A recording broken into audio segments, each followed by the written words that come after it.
Next, what we want to do is be able to translate content. Specifically, we're going to translate our About Us page. So let's search for language in Coffee, and we're going to go to Content, Language, and Translation. In order to set translations for content, we need to click Content right here.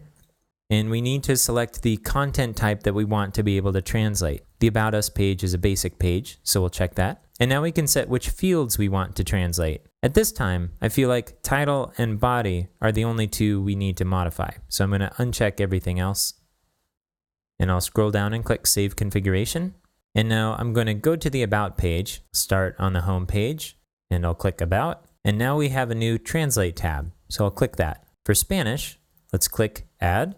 And notice that the interface gets translated to the language that we're translating into. If you're going to be adding a translation, but you're not yet familiar enough with the interface to get around, you can use Google to translate the page back to English. I'm going to click Translate here. And now let's add a Spanish translation. I'm going to use Google Translate. And we're going to translate to Spanish.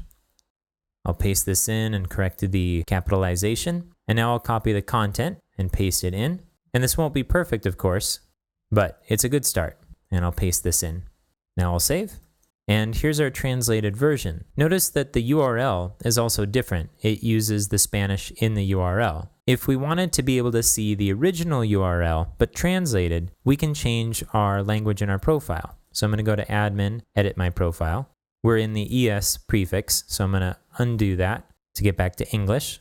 And I'll scroll down and I'll select Spanish as my site language and save. And now if we go back to the home page and go to About, we see the About Magnificent URL, but the content is translated into Spanish. I'm going to switch back my language to English. So another thing that these language modules add is the ability to use language in views. So if you only wanted to create a display of translated content, you could do that, or content in a specific language.